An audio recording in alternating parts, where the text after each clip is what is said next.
What's up guys, this is your favorite fanfic YouTuber, the Fanfic Majesty, and welcome to another amazing video. You can follow me on Patreon for exclusive stories. 5RH 111. Have you ever been kicked by light? And Momisagi, stay as a footbaby. Advertisement. Lord Pelusolino surrendered with a gun to his head. HMPH. Impossible. That's right, how could such a thing happen? Master Pelusolino is a Logia sparkling fruit capable user. Little ghost, do you know what a Logia sparkling fruit ability user is? Guns and bullets are impossible to hurt Mr. Pelusolino. That's right, you brat, making up nonsense, right? Marines would not believe Luo Qiye's words. But Fujitora, who was beside Luo Qiye, smiled but was slightly surprised. He was on the Moby DK before, and heard the first prophecy from Luo Qiye. That time it was prophesied that the Whitebeard pirates would participate in an unprecedented war that could be written into the history of the world. And combined with Luo Qiye's words just now, isn't it right? Could it be? Is Luo Qiye's prophecy true? Is everything he said true? Fujitora's heart was shocked with a smile. Surely I didn't follow the wrong person. Little devil, what are you talking about? Kizaru picked out his ears. He looked indifferent. The world can make him care about 24, probably because he doesn't get paid for work, right? He tilted his head and said, it's almost time. The old man should also take action and capture him back. Alas, I don't know what Marshal Sengoku thinks. A little pirate needs to mobilize the crowd. If you want me to say, it's better to let me I got rid of you. Forget it. Luo Qiye pulled out the magic knife Thousand Blades from his waist, and the blue stripes were shining brightly. He said proudly, you don't really think that two admirals can take me away, do you? Uncle smile, one for each, you jump one. Just him. Fujitora smiled and knew that Kizaru was more dangerous, and pointed at Kizaru decisively, releasing a terrifying breath, old man, come and meet him. Oh, it's so scary. Kizaru joked with his mouth tilted, he twisted his neck, have you been kicked by Hikari? The voice has not yet completely fallen. He has turned into a blinding flash of yellow light, rushing towards the sky. Following the refraction of the light, he shoots towards Luo Qiye. Elementalization of Logia ability users. Glitter of sparkling fruit. Swish. Fujitora smiled and didn't say anything more. He appeared in the midair like a shape-changing shadow, and he slashed out with a single sword. Armament Haki spins around his staff and sword. Advertisement. Cut straight out. The dazzling yellow light collided with this sword. Kacha. The air shattered like a mirror, and there was a crackling sound, followed by terrifying fluctuations. An extremely strong energy vibrated, forming a dazzling circle of light, and swept out in all directions. What a terrible gravity field. With one blow, Kizaru's body backed up and appeared on the rear warship. While he was amazed, he made a gesture of holding the sword with both hands, a Mazono sword. Buzz. A dazzling yellow light formed from Kizaru's hands, and a powerful aura appeared in vain, forming a golden lightsaber. Fujitora returned to the port with a smile, his expression was serious, and he put on a posture of parrying. Let this old man learn the sword skills of a blind swordsman like you. Kizaru became elemental again, a dazzling golden light flashed by, and in the next moment, he appeared in front of Fujitora with a smile, and the Amakongan sword in his hand suddenly turned into a huge lightsaber, with a laser beam that could cut through everything. Zon smiles at Fujitora. This posture is so ferocious that it is bound to cut the enemy in half. Click. However, Fujitora smiled and stood upright, advancing instead of retreating, slashing upwards with the stick and sword in his hand. Two long swords fell together. A burst of destruction suddenly broke out. Countless dazzling rays of light sputtered out in all directions. Puff puff puff. When the golden light touched the ground, holes like abysses and hells appeared on the ground.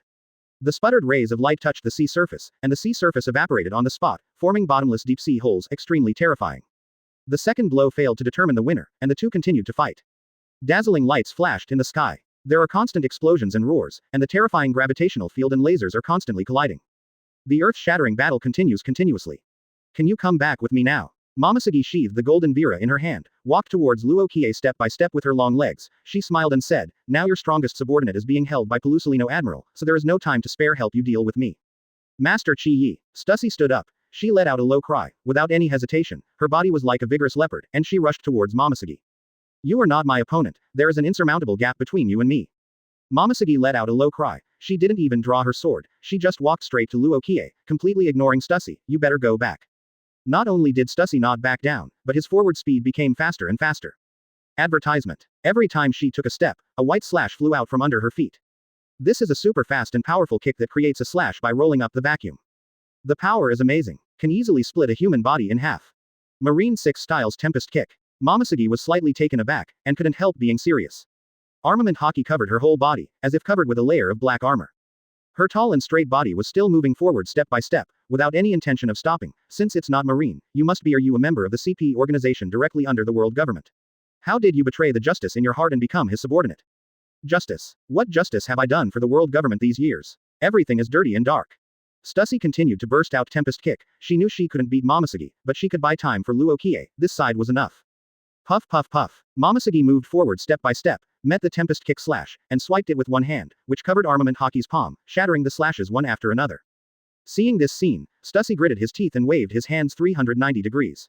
A series of white crescent-shaped air bullets popped out of her hand.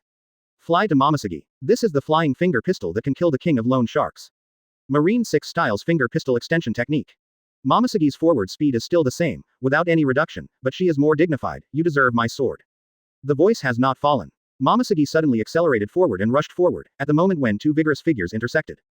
Puff. Unsurpassed great sword, Jinpyra, unsheathed. A flash of cold light. With the sound of blood rushing. Jinpyra, sheathed. A little cold light, disappear. Thump. Stussy, who originally wanted to buy time for Luo Qiye, fell to the ground. Blood flowed from her body. The moment before she fell to the ground, she turned her head to look at Luo Qiye. There was no trace of regret in her beautiful eyes, but full of satisfaction of repaying the grace of saving life with her life. I didn't hurt her life. When Momosuge's voice sounded in Luo Qiye's ear, she suddenly appeared in front of the ladder. You are smart, you must know why I keep my hand, come with me. And Momosuge, you don't really think. Luo Qiye showed a curve, the corners of his mouth slightly raised. He looked at the long-legged Momosuge in front of him. His eyes were unscrupulous, like a sheep in the mouth of a tiger. He said domineeringly, I let you be a foot-washing girl, am I joking? Quote. 112. Shocking female soldiers for 100 years. Please beg for a full order. Close black lens bracket. Advertisement. You brat with a hairless mouth, stop talking big here. Wait until I escort you back to naval headquarters, and some of you will cry. Momosuge couldn't bear it anymore. Her vigorous body suddenly rushed forward, and the supreme sword Jinpyluo slashed out with a sword in her hand. She had a heroic posture and a heroic voice. Now there is no blind swordsman protecting you. You are in my hands and you can't hold on. 3 rounds. Is it? Facing the surprised Momosuge, Luo Qiye didn't dodge for a moment. Instead of retreating, he advanced. At the same time as he took a step forward, the magic knife thousand blades in his hand suddenly burst out with purple stripes of light. Wait until I catch you. When you wash your feet, how best to teach you.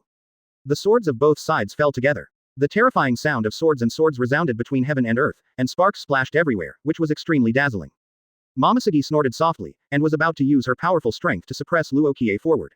Unexpectedly, Luo Qiye's long sword with streaks of purple light bursting from its tip suddenly disintegrated into fragments, and these fragments also emitted blue light, and the moment the fragments disintegrated, they attacked and killed Momosuge. Each sword fragment carries an incomparably sharp aura. Maybe hard resistance can stop it, and it won't be fatal. Can. The location where these fragments attacked turned out to be Momosuge's delicate and beautiful face. Don't say that women will protect their face out of instinct. Even a man will not easily let the enemy hurt his face. Hateful. Momosuge had to draw his sword out to block the shards. She had no choice but to draw back Jinpyluo, while retreating again and again, while quickly slashing several knives. Slash the pieces and fly them away. The two sides only played against each other once. Momosuge was forced to retreat hundreds of meters away. You actually play a sneak attack. Insidious and despicable. Momosuge glared angrily, staring at Luo Qiye with a pair of beautiful eyes. You didn't learn well at such a young age. You actually played with hidden weapons, HMPH. But it doesn't matter, your sword is only half left. Let me see how many more sneak attacks you can do. The fragments that originally attacked her were all chopped off and dropped to the ground. And the magic knife thousand blades in Luo Qiye's hand only has half of the blade left. Turned into a broken knife. Sneak attack. Luo Qiye smiled, and he stood proudly, with one hand behind his back, and one hand holding the half-blade magic knife thousand blades. I didn't sneak attack, your own observation haki is not good, so why blame me for sneak attack?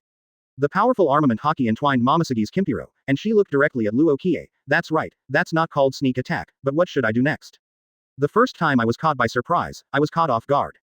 But even if Luo Qiye still has half of the blade, and can break it into fragments to attack, it is impossible to have a second attack in front of an Admiral-level powerhouse like Momosuge.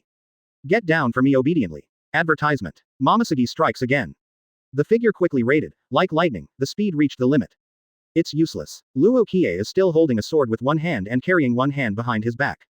He laughed loudly. Using the passive sound wave penetration ability, his voice penetrated the port, resounded throughout the island, and spread across the entire sea level. Now lie down obediently, before it's too late, otherwise if I get angry, I will definitely arrest you and whip you in public until you obey.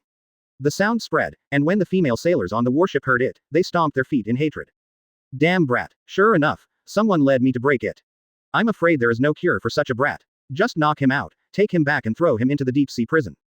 A pretty little boy with a vicious mouth is too disgusting. Master Guillaume, educate him severely. Make him change his past. The female soldiers all swear viciously. I'm going to sew your mouth shut today.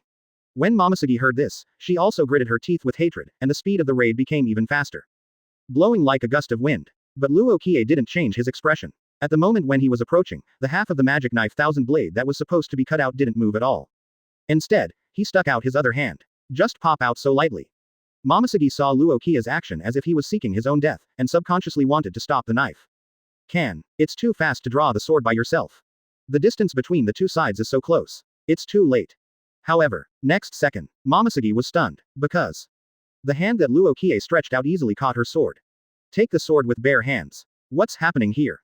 Momosuke's beautiful eyes widened on the spot. He is really like what the World Economic News said, he can pick up swords with empty hands. I slashed a sword with the supreme sharp sword Jinpailuo, but was killed by someone. Caught it with bare hands. Can this not be shocking? Advertisement. Momosuke had always defaulted to the unscrupulous media such as the World Economic News, which survives on popularity, must have fabricated stories about Luo Qiye's abilities and stories. It's like making up the story of the North Blue Germa Kingdom. Luo Qiye's various abilities are completely fabricated. After all, in this world, how can there be anyone who can truly receive a sword from a strong man? It has always been only when the strong tease the weak, they will play like this. Nowadays, holding the supreme sword Jinpailuo, I slashed out with a sword, but a 10-year-old child took the sword empty-handed. And the female marines on the warship were even more shocked. Because they set off too early, they did not get real-time information. They don't know many descriptions about Luo Qiye. Even in the military camp, they couldn't even see the report on Luo Qiye by the World Economic News. Because the marines tacitly accept that the economic newspaper of Morgans is an unscrupulous media. So rarely visit, and when they witnessed Luo Qiye receiving the sword with bare hands, they were all stunned on the spot and stared at this scene dumbfounded. This kid unexpectedly caught Gion-sama's sword with his bare hands. It's unbelievable. You know, Master Gion's fighting power is comparable to Admiral's.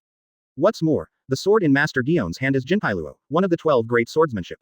How many vicious people have been beheaded today, but it was caught empty-handed by a 10-year-old kid.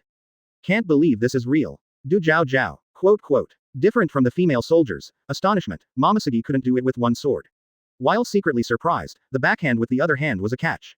Armament Haki covers its entire palm. Like a dragon grabbing its hand, grab Luo Qiye. She shot fast as lightning. The distance was already close at hand, coupled with such a fast speed, almost within a breath, he had already reached the edge of Luo Qiye's neck.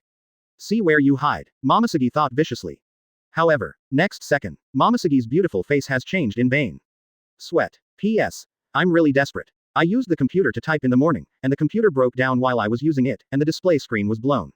I was so angry that I wanted to repair it, but I ran to the town to repair it, and it cost 600 yuan. I bought a new one, it's only 700 yuan. It's 600 yuan to repair it. It's not going to be repaired. I went to the county to buy a new one, and I was tossing back and forth, and I was running out of time. Fortunately, tomorrow is Sunday, my little brother will all go down to the district tomorrow. 113. Capture Momosuke alive. Tune in on the spot. Kizaru, I can deal with you alone. Advertisement. Shish. The fragments of the sword that had been smashed into the ground were now bursting with blue light, like pear blossom needles in a rainstorm, moving in unison from all directions, shooting at Momosuke's face. Momosuke is about to draw his sword to block again. In Luo Qiye's other hand, the half of the magic knife thousand blades touched her heart. Do not move. Luo Qiye's voice sounded, with a rare trace of tenderness, a sword stabbing into this position will definitely pierce the heart. Human beings only have one heart. Even if you have the strength to rank among the admirals, you will die on the spot. Momosuke abruptly stopped the movement of grabbing Luo Qiye. That white hand also froze in midair, and the sword fragments emitting blue light all appeared on her cheeks. It seems that Luo Qiye only needs to say a word. These fragments will pierce through her cheeks at any time, piercing her head with holes. This way of dying. Hiss. Just thinking of this, Momosuke couldn't help but gasp deep in his heart. Damn it. She originally thought that without the protection of the blind swordsman, dealing with Luo Qiye by herself would be easy. As a result, Luo Qiye not only failed to be caught, but was caught by him. Put down the sword in your hand obediently. Luo Qiye's voice rang faintly in Momosuke's ear. But this cold tone. But Momosuke didn't dare to hesitate. Half a point 500. Have to from. Luo Qiye was playing with Jinpira in his hand, the blade of the sword was bursting with cold light, Jinpira had a supreme aura, the sword itself was the king of 100 soldiers, and this Jinpira was carrying a sword the breath of the king is worthy of being one of the only 12 supreme sharp knives in the pirate world. Luo Qiye couldn't help admiring secretly, it's really a good sword, but, it's still far from my magic blade. Snapped. Luo Qiye grabbed Jinpira, shot with the back of his sword, and slapped Momosuke's plump and beautiful dolphin, making a crisp sound. Momosuke's anger is soaring. The sword fragments in front of her were like small swords with blue light blooming, making a burst of contention, as if as long as she dared to act rashly, they would stab her in the face without hesitation. Although she is Admiral backup, the strength is comparable to that of the headquarters Admiral. Advertisement. She is also a woman. Impossible to ignore the risk of being hurt on the cheek and resist. And this scene, falling into the eyes of the female soldiers in the distance, made them stomp their feet in anger. Damn brat, Gion-sama. He's p******** d off by him. Damn it. This brat hit Gion-sama, Seth, on the A with a sword. Hateful. Let's go together and save Master Gion. But, Master Gion is in his hands, we will only anger him if we go there now. What if his sword fragments really hurt Master Gion's face? What should we do? Quote. This is the most important point. They are now the same as Momoshiki. Don't dare to act rashly. After all, if you hurt your cheek, it will leave a scar. Any woman is unacceptable, right? Not to mention. Momoshiki is still so beautiful, so moving, as if there are many scars on her face, that. Can I still meet people? Didn't you say you wanted to train me yourself? Luo Qiye looked at Momoshiki with a half smile. Who is training who now? Do you really want to beat me up? It's a pity. You don't dare to move around. If you move, there will be dozens of scars on your face. Tisk tisk, that at that time, no matter how lecherous the T-Dolphin was, he wouldn't dare to pursue you, would he? You. Momoshiki's cheeks were burning with anger, her beautiful eyes were full of anger, and she stared fiercely at Luo Qiye. But the more she is like this. On the contrary, it has more spicy beauty. Master Qiye. Stussy got up from the ground, her heart was shaken, she never imagined that Luo Qiye would be able to capture a marine admiral alive without adapting to the power of the golden god of war. Although Luo Qiye had defeated Drought Jack and Flame JH before, there were special circumstances in those two times. One is kiting in midair, and the other is teaming up with Fujitora for a smile.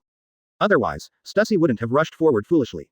Subconsciously, she wanted Luo Qiye to escape. After all. Now there are two admirals teaming up. Stussy came over with an apologetic expression, it's embarrassing for you. In the end, you have to do it yourself. No problem. Luo Qiye waved his hand, he had already checked, and since Momoshiki deliberately kept his hand, the injury on Stussy's body was not serious, he asked with a smile, are there any seastone shackles? Stussy really has it. Advertisement. This is what she got from the CPO earlier. Put your hands behind your back. Click. Stussy used seastone handcuffs to lock Momoshiki's hands behind her back. Master Qiye, she is not demon fruit power, seastone handcuffs can only ensure that she cannot be broken by the degree of strength, but they cannot make her weak. 17. Luo Qiye. Then handcuff your feet too. Momoshiki. Crack. Momoshiki was shackled by seastone, handcuffed hands and feet. Stay here obediently, and I'll teach you when I'm in a good mood. After Luo Qiye finished speaking with a smile, he raised his head and looked into the distance. Kizaru and Fujitora laughed and the fight went farther and farther. The two fought from the port to the other side of the island. Wherever it passes, everything is destroyed, the earth and rocks are rolling, and the sea is turbulent. Bottomless holes are left on the ground, the battle between the two admirals, even the seawater evaporates, I don't know how changeable it is. The aftermath alone is earth-shattering. Terrible. Just like this, the two of them are not fighting for their lives and have retained some strength. Otherwise, the two strong admirals will fight with all their strength. But he saw that he was holding Momoshiki's supreme sword Jinpailuo in one hand, and the other hand was holding half of the magic sword Thousand Blades that bloomed alternately in purple and blue light, walking slowly forward. This island is not enough for them to destroy. The battle between admirals, destroying a small and medium-sized island, is too normal. He looked at Fujitora and smiled again, Uncle Yishao, you have worked hard. You go to the side to rest for a while, and the next battle, leave it to me alone. He glanced across the island. This action of raising your hands is as skillful as you want. Kizaru was surprised inside. Kizaru was visibly taken aback when he saw the golden pila in Luo Qiye's hand. Luo Qiye said with a smile, are you teaming up? To deal with you, I alone will be enough. But, Uncle Yishao, haven't you dealt with the enemy yet? This surprised Kizaru very much. It made Luo Qiye immediately think of the picture of Kizaru raising his hands during Summit War in the original book. You little boy, are you rashly so scary? It's terrible. Momoshiki was captured alive, and there were sword fragments floating around her cheeks, her hands and feet were shackled. He looked at Luo Qiye who was walking forward slowly, raised his hands involuntarily, and said with a crooked smile, I'm so scared, you two don't want to join forces to deal with this old man alone. It's not fair. Luo Qiye's voice sounded. 114. Singled out Admiral. Pelusolino, it's time to retire from the stage of history. Advertisement. Be careful. Fujitora smiled and retreated silently. Although he doesn't know why Luo Qiye is so confident that he can deal with the Logia Sparkling Fruit Ability Headquarter Admiral in front of him. But still retreated silently for the first time. According to Luo Qiye's words, leave the follow-up battle to him. After backing away, Fujitora kept paying attention to Kizaru with a smile, and Observation Haki was still fully activated. If Luo Qiye was not the opponent, he would make the first move. No need to worry. Luo Qiye looked up at Kizaru in the distance, with a look of excitement on his face. He was proudly at the top of the port, and the sea breeze made the white nuclear flat coat behind him rattle. He with a sword in both hands. Like the son of a fairy god descending to the world, high and above. It is also like a little devil king in the world, with awe-inspiring aura. The female soldiers on the warship that had already retreated to the distant sea heard that Luo Qiye also singled out Kizaru. They were gnashing their teeth with hatred, and all of them were ecstatic at this moment. What an arrogant young man, but, he wants to single out Mr. Pelusolino. This is simply asking for his own death. Sure enough, he is arrogant and arrogant. With a little strength, he starts to swell. Let Lord Pelusolino give a good lesson to such a brat. Although he looks handsome, he is a pirate after all. I think it's better to capture him and put him in the impel-down prison. It looks majestic, but it's a pity. Facing Master Pelusolino, there is only one way for him. Too arrogant is not a good thing. Master Pelusolino will definitely defeat this brat with one move. The female soldiers talked a lot. In their view, the failure of Momoshiki just now was entirely due to Luo Qiye's insidious cunning. And the insidious and cunning just now will be meaningless when it matches the ability of Logia sparkling fruit. In their opinion, Luo Qiye is sure to lose. Are the newcomers really all monsters? Seeing Fujitora back away with a smile, Kizaru slowly lowered his hands. His Tiankongan sword dissipated long ago when he raised his hand, but now there was a playful look on his face. I heard that you made a big fuss about the Whitebeard pirates and defeated several captains, even the beast's pirate's Jin. I was defeated by your sword. Tisk tisk, this combat power, even this old man, can't be underestimated. As soon as Kizaru said this, the female soldiers who were ecstatic at first widened their eyes. What? This is not true, is it? The female rear admiral, who fell into the sea before and was soaked all over, exclaimed, her face full of disbelief. Lord Mulsan rear admiral, who is Jin of the beast's pirates. Advertisement. A female soldier asked curiously while being shocked. Beast's pirates Kaido, the #1 combat force under the great pirate. The female rear admiral said in a deep voice. Hiss. Many female soldiers took a deep breath. That little boy in front of him really has such a historical record. Raising the Whitebeard pirates. That is the emperor of the new world. Even with the power of naval headquarters, they will not easily deal with any 4 emperors pirate group. This little boy not only made a big fuss about the Whitebeard pirates, but also defeated several captains. In addition, it also defeated the top combat power of another 4 emperors pirate group. This. 10,000 of them don't believe it. ... This news came from Admiral Kizaru again. That must be true. Until this time, the female soldiers all shut up. They dare not underestimate Luo Qiye anymore. Don't be afraid. Mu Shenganu rear admiral gritted her silver teeth. Lord Pelusolino will definitely defeat him. He, who is arrogant and ignorant, dares to single out. The result is doomed to failure. Right, we must trust Lord Pelusolino. He never fails. Boba's highest combat power, and give it to a kid in his teens. For a while, the female soldiers regained their confidence. Only, they all put away the previous underestimation. Luo Qiye looked at Kizaru, smiled calmly and said, it seems that you are still very popular among the marine female soldiers. Are you envious, boy? Kizaru smiled and walked towards Luo Qiye step by step. You surrender obediently now, I will let you join the naval headquarters. With the appreciation of the marshal, you can also be sought after by others like this old man in the future. Advertisement. Just like them. Luo Qiye shook his head and said lightly, it's far from being qualified to be my fan, but I'm still looking forward to how wonderful the expressions on their faces will be after defeating you, their idol, in front of them. Quote. Ask for flowers. When the female soldiers heard Luo Qiye's words, they became angry again. One by one hated itchy teeth. What an eloquent little boy. Kizaru stepped forward, walked towards Luo Qiye, and asked with a smile, have you ever been kicked by the light? Sorry, this one really doesn't exist. Luo Qiye faced Admiral head to head, with the Hepping coat fluttering behind him, and the 2 big characters of Hepping were particularly eye-catching. He held 2 swords and stood proudly. I also want to ask you, have you ever been cut by 2 swords? Looks like a kid who won't cry without seeing the coffin. Kizaru's walking legs suddenly turned into elements, turning into golden light, and his body also turned into elements. Then let the old man tell you what it feels like to be kicked by the light. Shua. With a flash of golden light, Kizaru's figure has completely disappeared. Buzz. Almost at the same time that Kizaru was elementalized, the tyrannical armament Haki appeared on Luo Qiye's hands, spreading continuously, entangled on Jinpyra and the magic knife Thousand Blades. And Kizaru turns into a flash. In the next moment, Kizaru's body appeared above Luo Qiye. He kicked Luo Qiye's shoulder fiercely. The moment this kick was kicked, it turned into a flash of light. Light speed kick. However, just when Kizaru's light speed kick was about to hit Luo Qiye, an extremely terrifying sense of ice, like the Moko Hell, which represents the extreme cold in the 18th floor of Hell, descended on the human world, covering this world, time and space. Moko Potmo. A terrifying freezing force suddenly erupted from Luo Qiye's body. This is the terrifying freezing power that can freeze time and space. The nearest Kizaru, bear the brunt. His speed of light kick, once the field was frozen. You're getting old, Pelusolino. It's time to retire from the stage of history. Luo Qiye's voice sounded out of nowhere. Almost at the same time, he slashed at Kizaru with both swords. The 2 swords style swordsmanship is unfolded. Starburst airflow slash. 115. Kizaru is covered in scars. Just one blow, shocking the audience. Please subscribe. Close black lens bracket. Advertisement. The moment the frozen power appeared, a look of surprise appeared on Kizaru's face. The frozen force came swiftly and suddenly, so Kizaru was frozen on the spot without any preparation. Time and space are frozen. The speed of light kick was frozen on Luo Qiye's shoulder.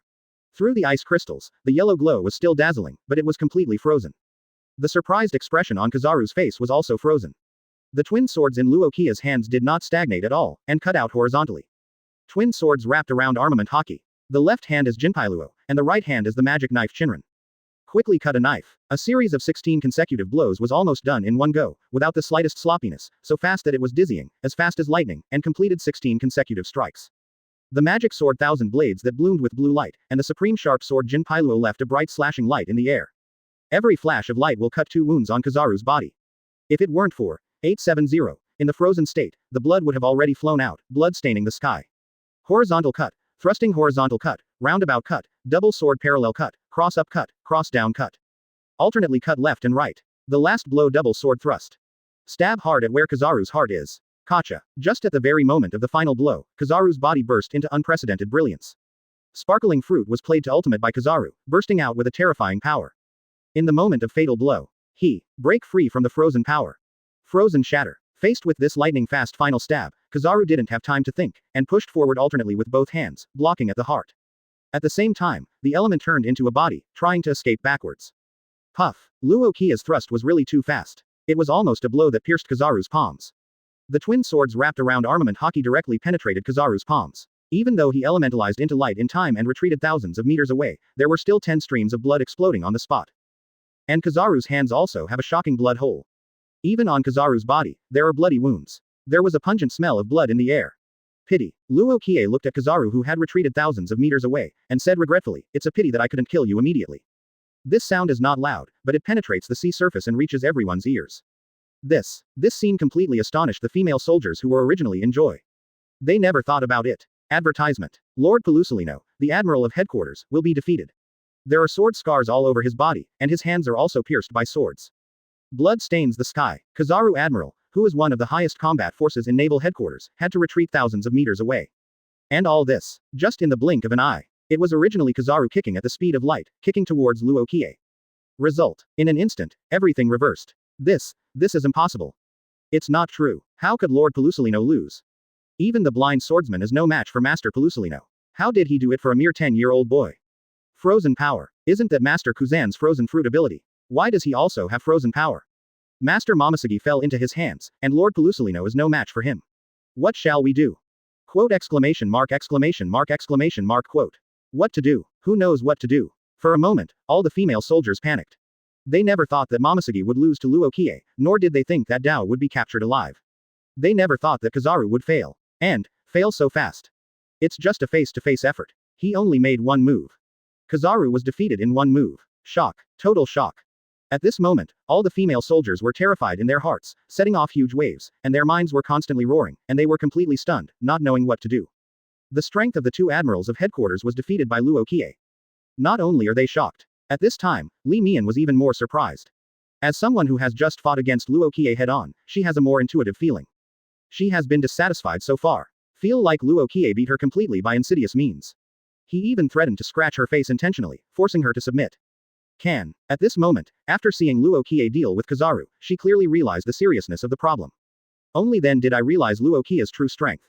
It was only then that he realized that when Luo Qiye attacked him before, he had completely kept his hand away on purpose, he didn't use the power of ice, and he didn't make the 16 consecutive slashes.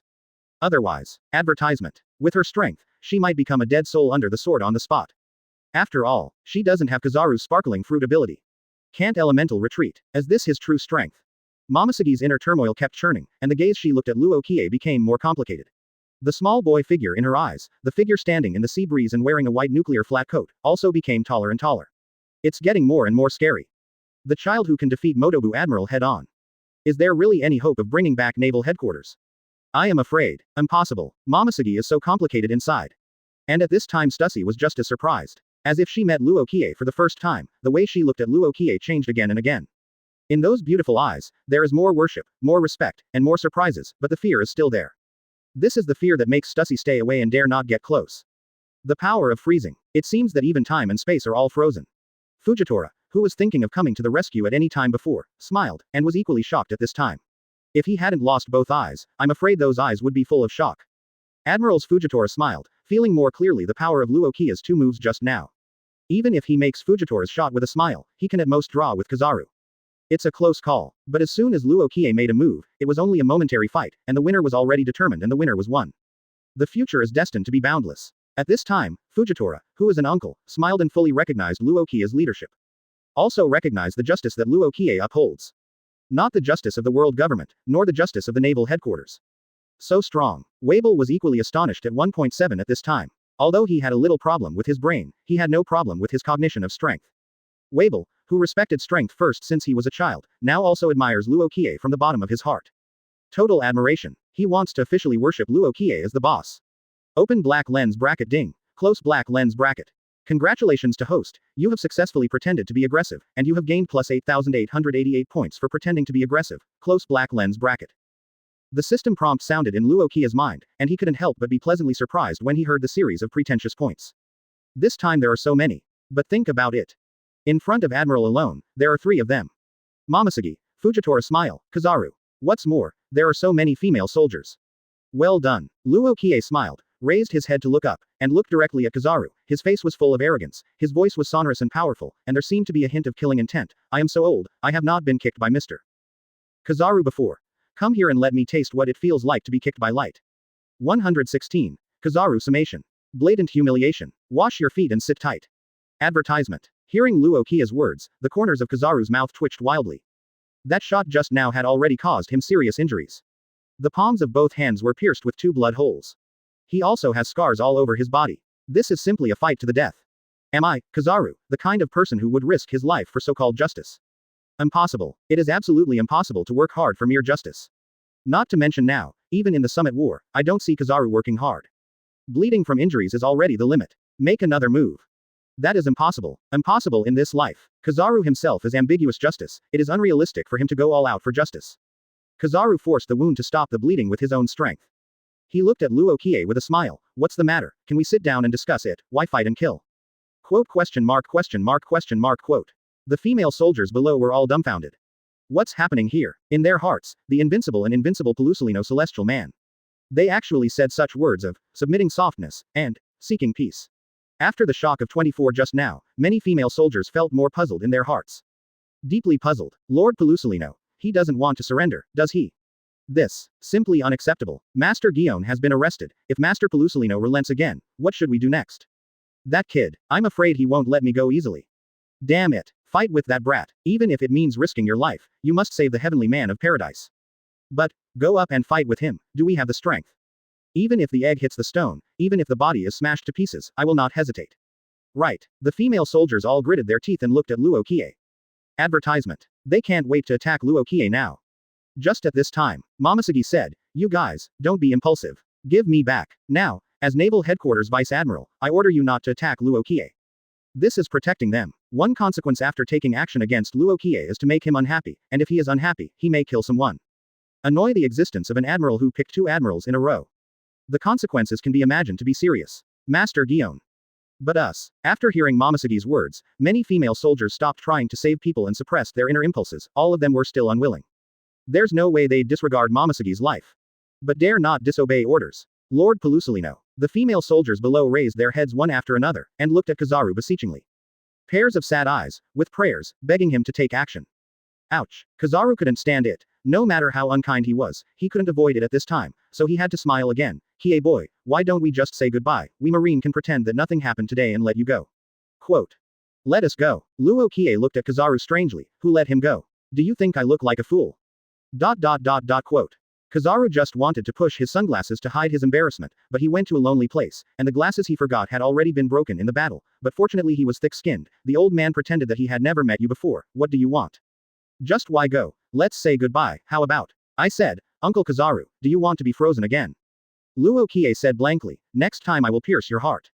In fact, Luo Qiye can only use Moko Padma once a day. This is the original setting in Zanmei. Can. Others don't know. Who dares to take this risk? Especially with an ambiguous justice like Kizaru, how could he take such a risk? He belongs to the kind who can clock in and go to get off work, so he will never arrive early and work overtime. If you can fish for a salary, you will never do thankless work. How many years has Kizaru been injured for going to work? I bleed today, it's already seriously out of bounds. Advertisement. Hearing Luo Qiye freeze a few words again, Kizaru's eyelids twitched wildly, knowing that Luo Qiye couldn't fool him, so he could only change his tone. Young man Qiye, you don't really think you can handle an admiral from the headquarters, do you? If you have to work hard, you will definitely be able to kill you here today. But the old man has always been kind, and seeing your extraordinary talent, I can't bear to let the genius fall and die prematurely. You draw a line, if both sides can accept it, then this is a truce, how about it? Yeah, Luo Qiye is not surprised at all. He is familiar with the original work and knows Kizaru's character too well. How could this guy be desperate? Give him a step down, and he will slip away along the steps. If you want a truce, then you must go. Luo Qiye continued, I can let you go, but these female soldiers. I want to take away the female soldiers too. Kizaru spoke. Oh, Luo Qiye said indifferently, I don't like them either, and killing them won't give me any sense of accomplishment, but you want to take them away, they have to apologize to me and satisfy me before I will let them go. Apologize. The steps were given, and Kizaru walked down the steps. He looked at the many female soldiers and did not speak. But silence is better than sound. How can female soldiers not understand the meaning of Kizaru? Only, let them apologize, they obviously did nothing wrong. 593 Why are they apologizing? This is clearly humiliating.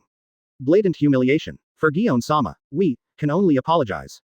The female rear admiral expressed her inner thoughts. She took the lead and took a step forward, gritted her teeth, and bowed to Luo Qiye to apologize. Sorry, we bothered you. The rest of the female soldiers hesitated for a moment, and they also took a step forward, holding back their endless anger, bowing and apologizing to Luo Qiye. Sorry we bothered you. It's so tolerant. Well, Luo Qiye originally thought that the female soldiers would rather die than submit and resist tenaciously, then he took action and solved everything on the spot, but since they all apologized, Luo Qiye didn't bother to care about it and waved his hands. You can go. The female rear admiral said again, please spare Master Gion. They tacitly let Luo Qiye let them all go, including Momosuke. You seem to be thinking too much. Luo Qiye smiled. I'm sorry, Luo Qiye, will do what I said. I said let Momosuke be my foot-washing girl, then she will be my foot-washing girl. As for you, I said let it go you, not Momosuke. 117. Public humiliation. Momosuke soft. The horror of the female soldiers. Advertisement. You, shameless, mean, you are deliberately humiliating us. Many female soldiers who bowed and apologized just now, when they heard Luo Qiye's words, they immediately changed their expressions one by one. They humbly apologized because they were wronged. Result, Luo Qiye never thought of letting Momosuke go. Isn't this meant to humiliate them? Forget it. Kizaru landed on the warship and prevented many female soldiers from complaining. He smiled at Luo Qiye and Fujitora behind him, and finally said to Momosuke, Gion Vice Admiral, they won't embarrass you, old man there's nothing you can do. Poor Salino Admiral is very grateful for being able to make a move, and please help me send them back to the headquarters. As for my consolation. Momosuke closed her eyes, don't worry. Master Gion. We advance and retreat with Master Gion. Many female soldiers opened their mouths one after another, each with an indignant expression. Etc. Luo Qiye suddenly said, leave your warships behind. As for you. #+# equals. He pointed to the more severely damaged mammoth after being affected by the battle, let's take it. You. Hearing Luo Qiye's words, many female sailors became angry again. Let them, who are marines, switch to a pirate ship. You are deliberately humiliating us. Keep an inch. Damn it, we fight with you. Caw. Many female soldiers even aimed at Luo Qiye with the gunfire on the warship. There is a tendency to die together with Luo Qiye. Enough, Momosuke said, you, hurry up and change trains, or you will be executed for disobeying military orders.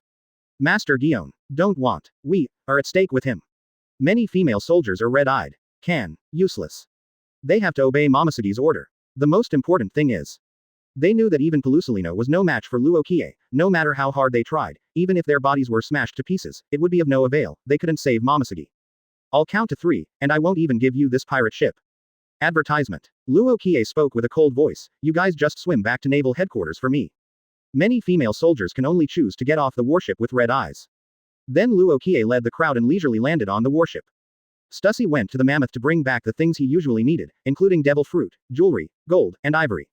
When many female soldiers saw those two ivory, they were obviously shocked. Even Kizaru couldn't help being shocked. This is. Kizaru's face changed slightly, mammoth ivory from beasts pirates. Hiss. When many female soldiers heard this, their faces changed drastically, and they all took a breath of air conditioning. Mammoths of the beasts pirates. That is the big sign with the drought code name Jack. Luo Qiye unexpectedly pulled out Jack's tusks. Don't tell me it's true. It should be right. I've seen a picture of the great pirate Jack, and the two tusks on it are almost the same as those two.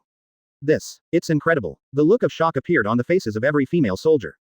They who were shouting and beating and killing just now. That's when I woke up. Recognized the insurmountable gap between them and Luo Qiye. Luo Qiye, it's simply not something they can handle. Momosuke, who was locked up, was secretly surprised when he saw these two tusks. No wonder he can beat Pelusolino. At this time, Weibo moved the big bed customized by Luo Qiye onto the warship. When Momosuke saw the huge bed, she was obviously stunned. What the hell is this? Have you never seen such a big bed? Luo Qiye lay leisurely on the rocking chair, looked at Momosuke with a look of astonishment, and said leisurely, "Come here and squeeze my feet. If you behave well, I may consider giving you a chance to warm my bed."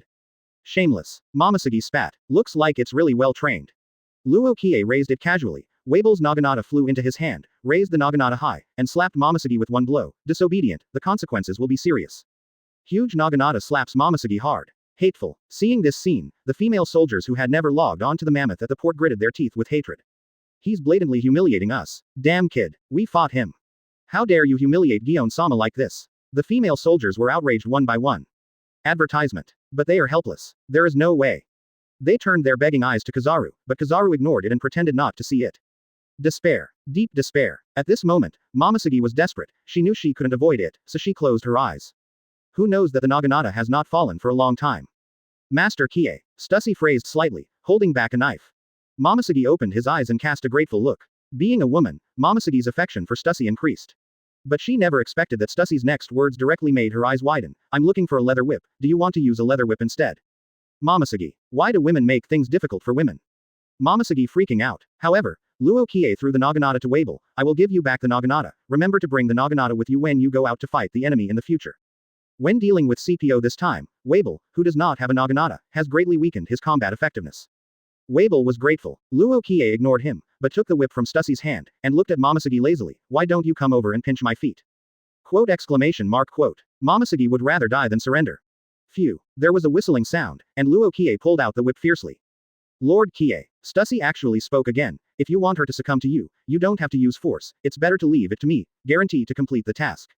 "Oh." Luo Qiye put away his whip. "Then I will give you a chance to perform." Stussy walks over to Momosuke. Wang Deshao, the latter is naturally ungrateful. The little bit of goodwill from the beginning disappeared without a trace the moment the whip was taken out. Now in the eyes of Momosuke, Stussy is no different from Luo Qiye. Stussy didn't mind, walked up to Momosuke and whispered a few words. After muttering for a while, Momosuke walked up to Luo Qiye in a timid manner, squatted down, and began to give Luo Qiye. Luo Qiye looked at this scene with some surprise. He heard everything the two women had just said, verbatim. But I didn't expect that Momosuke would be subdued by just a few words. Can you believe it? And in the distance, many female soldiers who saw Momosuke subdued, their eyes widened one by one. I thought I was wrong. Rubbing their eyes vigorously, they still saw the tall and stalwart Lord Gion in their hearts, with his head down, pinching Luo Qiye's feet. This time, make them completely unacceptable to this fact. 118. Sengoku, isn't this a joke? Luo Qiye. Who's pretending for me? Advertisement. Gion-sama. Surrendered. Why? Can anyone tell me why? Impossible. How could this happen to Gion-sama? Maybe. Gion-sama has her reasons. It's all our fault. We are not strong enough. The female soldiers seem to have their faith broken at this moment. My heart is broken. Let's hurry up and report to the marshal. Right. Let Marshal find a way to rescue Gion-sama. The female soldiers suggested one after another. Then. Our phone bug seems to be still on the warship. Quote exclamation mark exclamation mark exclamation mark quote. Quote question mark quote. Only then did they realize that they forgot to bring the phone bug down. And at this time, the warship captured by Luo Qiye has already set sail, sailing towards the depths of the sea. There seems to be a phone bug here, old man. Kizaru took out a black phone bug from his pocket, put it to his mouth, and was about to speak. The female soldier on the side reminded, Lord Pelusolino, you have taken the wrong phone bug. This is a black phone bug, it cannot communicate, it is used for wiretapping. Oh, Kizaru looked surprised, and then realized that he took the wrong phone bug, and apologized, I'm sorry, I took the wrong phone again. He slowly put back the black phone bug, and took out a talking phone bug that looked somewhat similar to him. The phone bug, which was in a deep sleep state, immediately woke up and started dialing. Bolu Bolu. In the first half of the Grand Line, in the naval headquarters Marin Fanduo town, in the Marine Marshal's office, the phone rang. Sengoku answered the phone bug. Kizaru's unhurried voice came from inside. Marshal, the operation to assist Gion failed. Luo Qiye took Gion hostage and escaped. Quote question mark quote. Sengoku's eyes widened instantly when he heard the news. Aren't you joking? This joke is not funny at all. What are you kidding? He asked Kizaru to assist Momosuke, two Admiral level powerhouses, and invited Luo Qiye alone. You actually told me that the operation failed. The point is not just to fail. Even Momosuke was captured by Luo Qiye. Advertisement. As the blind swordsman in front of Luo Qiye, very strong. Sengoku asked. His intelligence has already learned that when Luo Qiye made a big fuss about the Whitebeard pirates, Fujitora smiled and dealt with Yan Calamity Jin, showing his strength. No. Although Kizaru failed, it was embarrassing, but he would not lie about this matter. He said slowly, the blind swordsman should be similar in strength to our headquarters admiral. But today's operation failed, not because of him. It was Luo Qiye. He defeated Gion first, and then wounded the old man. Quote exclamation mark exclamation mark exclamation mark quote. Sengoku was shocked. What are you kidding? He defeated Momoshiki alone, and then wounded you. Etc. Upolusalino, the majestic admiral of headquarters, Logia sparkling fruit-capable user, the legendary character with 0 injuries in the entire pirate headquarters, was injured by Luo Qiye today. That joke is not funny at all. Sengoku said in a low voice. Does Marshall think I'm going to lie? Kizaru said slowly. At first it was the blind swordsman who fought me, but later Luo Qiye told him not to attack me, and he fought me alone. He has a strange ability, and even when I kicked and attacked at the speed of light, he completely killed me freeze. Kizaru told Luo Qiye's ability again. After listening to Sengoku, he was even more shocked. A power that seems to be able to freeze time and space. Sengoku said in surprise, it's even more exaggerated than Kuzan's frozen fruit ability. Probably. Kizaru replied, however, the degree of freezing is not as good as that of Kuzan, but his freezing power is very weird. It is impossible to guard against. Huh. Sengoku let out a heavy breath. He even kidnapped Gion. What does this guy want to do?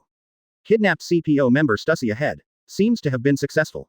Sengoku has heard about the news that the world government dispatched CP0 operations. There is a high probability that Stussy betrayed the world government and became Luo Fei's subordinate. What Sengoku doesn't know yet is, the 5 CPOs who went to find Stussy had already been wiped out by Luo Qiye's group. If he knew, he would be even more shocked. Regarding Luo Qiye's kidnapping of Momoshiki, Sengoku also thought of the same possibility. Incite defection. For this, Sengoku was not worried at all. Momoshiki is not Stussy. As a candidate for the Admiral of Headquarters, Momoshiki absolutely supports Marine, and the mature and stable Momoshiki, how could she give up the justice she believed in and betray Naval Headquarters? Master Marshal is going to issue a reward order to Luo Qiye. Advertisement. Kizaru asked slowly. Let the old man think about it. Sengoku murmured. He hesitated. The previous decision to invite Luo Qiye to join Naval Headquarters seemed to be a mistake. Now he can't make the same mistake again. Once this bounty order is sent out, Naval Headquarters wants to order Luo Qiye. Will become more difficult. What's more, now Naval Headquarters has more important things to do. In the past few days, the intelligence organization of Naval Headquarters has obtained information. The 2 Four Emperors pirate groups that dominate New World, the Whitebeard pirate group and the Beasts pirates, seem to be in frequent contact. In addition, another 4 Emperors pirate group, Big Mom pirate group, also moves frequently. Porosalino, why don't you go back to the headquarters? There is a new task that needs you to complete. Sengoku thought for a while, then told Kizaru about the new mission. Okay. Received. Kizaru received the phone bug, turned his head and said to the female soldiers, you have to go back to the headquarters by yourself, the old man has more important things to deal with. Good luck everyone. Before the words fell, Kizaru had turned into a beam of light and disappeared in place. The female soldiers left behind looked at each other in blank dismay, staring blankly at the somewhat damaged mammoth, collectively at a loss. When Luo Qiye received the system notification tone, a question of love slowly came out in his mind. There are more. Open black lens bracket. Congratulations to host, you succeeded in acting passively, and gained plus 3650 acting points. Close black lens bracket. Luo Qiye enjoyed Momoshiki's kneading, her soft little hands. After a bit of squeezing, it was really comfortable. And this warship is quite top-notch in every aspect. After all, this is the main warship of the alternate Admiral Momoshiki. Open black lens bracket. Ding. Close black lens bracket. Master Qiye just got the information that the Desert 4 generals from the Big Mom pirates led the fleet and have arrived at King Grand Tessero. This speed is a few points faster than that of the Mammoth. Now, are you going or not? Oh, Luo Qiye also likes this warship. It seems that there is no need to build a ship. Quote. Stussy reported forward. However, the information is not clear which one, Sleepy or which one of the 4 desert generals. The warship sails quickly on the sea. After getting the warship, Luo Qiye didn't plan to go to the Golden City. He wanted to go straight to the first half of the Grand Line. The Summit War is coming soon, so he can play in advance and harvest a large number of points. I don't know who it is who actually provided me with more than 3,000 pretense points. Being passive again, it seems that the strength and status are not low. 119. Major action. Big news destined to cause a world sensation. Vital plot points, must read. Advertisement. Master Qiye, shall we still go? Stussy asked cautiously. In fact, everyone knows that the purpose of going to the Golden City is for the treasure tree atom and for building ships. But now Luo Qiye has snatched Naval Headquarters as an alternate for Admiral's main ship. This warship is far superior to ordinary pirate ships in terms of craftsmanship, materials, sturdiness, and even firepower settings. After all, it is equipped for the main ship of the Admiral class. No matter how poor Naval Headquarters is, it will never leave Xinjiang. There are only 3 admirals in the entire Naval Headquarters, and 2 alternate admirals. The card representing Marine. Impossibly shabby. So, there's no need for shipbuilding or anything like that. Luo Qiye waved his hand. Go and spread the news, just say that I am at the Sabaody archipelago in the first half of the Grand Line, waiting for anyone to arrive. Announce this news to everyone. You can contact this guy Morgans and give him a big gift. In addition, remind me that I have a new and old grudge with him, and I will go to him when I have time. Stussy looked stunned. Is this really appropriate? But her understanding of Luo Qiye, since she said so, she will definitely do it. Okay, I'll get in touch right now. Stussy wanted to remind a little bit, but she swallowed the words again. She knew that Luo Qiye had always planned, and that what he said would definitely be done. Since he dared to announce so openly, there must be his arrangements. You only need to obey the orders, but complete the task. At this time, Momosuke was shocked when he heard Luo Qiye's words. The first half of the Grand Line, Sabaody Archipelago. Waiting for everyone to come. Does this mean, together with naval headquarters? Everyone knows that Luo Qiye will be appearing on Sabaody Archipelago soon. And, Sabaody Archipelago is not far from the naval headquarters horse plethora. If Luo Qiye goes to the Sabaody Archipelago, naval headquarters will definitely send someone. Is Luo Qiye really not afraid at all? Even if he is top-notch, but if naval headquarters sends 2 admirals, Akainu and Kizaru, plus marine hero Garp to go together. Even if the blind swordsman pins down 1, and the remaining 2 join forces, even if the 4 emperors come in person, I'm afraid they can't say they can win. Momosuke was thinking, but Luo Qiye suddenly looked at her, hooked his fingers towards her, come here. Momosuke was a little surprised. What? Advertisement. First heard that Marine has the right to cross the Red Line to the New World Grand Line in the first half of the Grand Line. Luo Qiye said with a smile, why don't we go straight to the Red Line, then as you, we will cross the Red Line and go straight to the Sabaody Archipelago, how about that? Momosuke's eyes widened instantly. Are you crazy? You kid, you are so bold. As a pirate, you dare to make such a request. To know, those who want to cross the 2 sections of the Grand Line by crossing the Red Line, besides the Marine, are the only 7 warlords of the sea. In this world, there is no pirate who dares to blatantly borrow the Red Line. Only a lunatic like Luo Qiye would have thought of this idea. You don't want to live anymore. Momosuke said in a low voice, if we take the Red Line, we have to travel through the power center of the world government, the holy land of Mariajoy, to reach the other side. Do you know the terrorist methods of the world government in the holy place of Mariajoy? What's more, you still brought her. Momosuke pointed to Stussy. As Admiral's candidate, she already knew Stussy's past status as CPO. To betray the world government and become Luo Qiye's subordinate, in the eyes of the world government, such a thing is not allowed to exist. It will definitely be wiped out. As the culprit, Luo Qiye will most likely be arrested by the world government, and then become the subject of the scientific team's experiments. At that time, even if you are willing to join naval headquarters on the spot, you will not be able to save your life. Momosuke whispered. Although she hated Luo Qiye a little, she really didn't want to see such a talent fall. What's more, because of the probability, it will also become the object of dissection by the World Government Experimental Institute. In contrast, she would rather send Luo Qiye to the impel-down prison with her own hands. It's okay, you just need to cooperate with the action. Luo Qiye said with a faint smile, this time is your mission, if you complete it, I can consider letting you go back, if you can't complete it, then be buried with us. Momosuke was shocked. She never expected that Luo Qiye would be such a crazy person. Determined to go straight to the most dangerous place. Stussy naturally heard these conversations, and she didn't complain at all. Asking for flowers. Advertisement. Nothing more than to face the power of the world government. As long as you follow Luo Qiye, you will have no fear. Fujitora smiled and was slightly surprised when he heard that he was going straight to the Red Line. He reminded, Qiye, the world government can occupy the pinnacle of power, and its power should not be underestimated. Don't be careless, we are still in the growth stage. More time is needed to accumulate strength and power.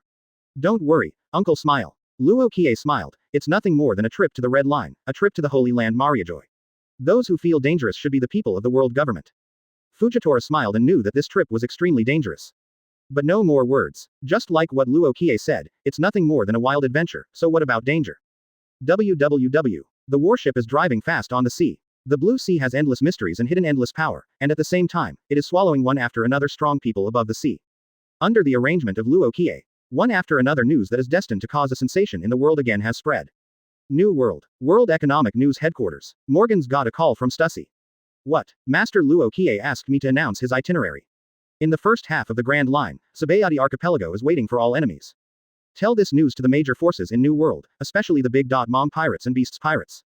Crazy. Is this world crazy? Or am I crazy? Maybe Luo Qiye is crazy. Morgans, the albatross, kept jumping, and the shocked bird's hair was numb. What? If I don't follow the instructions, just leave and turn around, come to me. Hiss. No, I'll do it now. Quote. After hanging up the phone, Morgan's bird's face kept dripping with cold sweat the size of a bean. President, is Dao okay? President, who called just now? What happened? Shocked you so much? President, the subordinates asked with concern. Shut up for me. Morgan screamed, Big news that is destined to cause a sensation among the four emperors' pirate groups, naval headquarters, and even the world government. Immediately, now, act for me. 120. Copy ability. Cyborg. Category strikes. Seek full order. Close black lens bracket.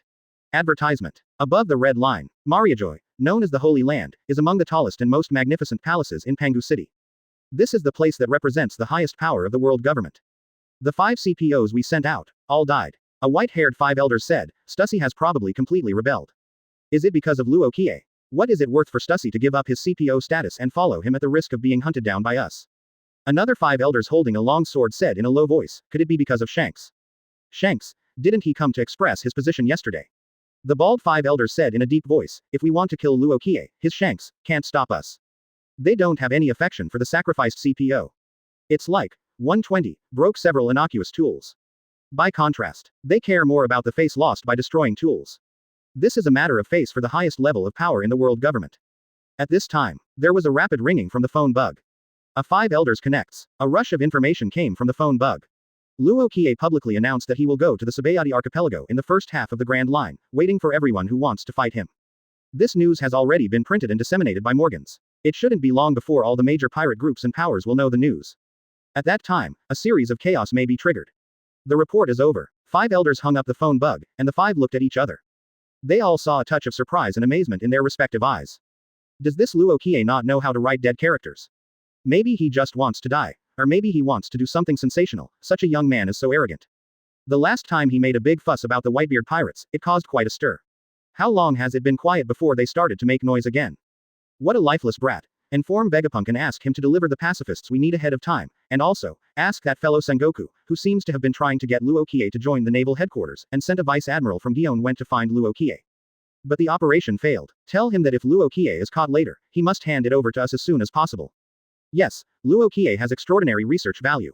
Young monsters are the best subjects for our research experiments. This is more research value than Kaido and Abel, Flame Calamity Jin. End of the meeting. Advertisement. The 5 elders began to call the shots. It seems that every move of naval headquarters is under their surveillance. And Luo Qiye has suddenly become an experimental object in their eyes. Just like capturing Kaido and researching the man-made devil fruit that Momonosuke ate in the original book. But then Kaido escaped and took Jin with him. So only one man-made, blue dragon, devil fruit was produced. And Kaido was not too young back then. If Luo Qiye can be captured now, 10 years old is the perfect age for the World Government Science Laboratory. It is more conducive to scientific research and experimentation, as well as reproducibility. Even artificial humans. New World. Near the City of Gold. Huge pirate ships are blocking the outskirts of the Golden City. These people from the Big Mom pirate group are ready to wait for Luo Qiye to come to their door. I don't know. Today they received information about Luo Qiye. In a few days, I will appear at the Sabaody archipelago in the first half of the Grand Line. Open black lens bracket. Wait for everyone who wants to find me. Close black lens bracket. This guy actually publicly announced his whereabouts to the world. What an arrogant and ignorant person. This brat doesn't know that he has completely angered Mom. Beast's pirates would love to kill him now too. Do you think this is a plot by the red hair pirates? Scheme. Deliberately lure us there, then red hair will personally attack us. Impossible. As the 4 emperors, it is impossible for the redhead to lower his status to do such a thing. What's more, with the redhead's behavior style, if he really wants to trouble us, he can go to Wangguo directly.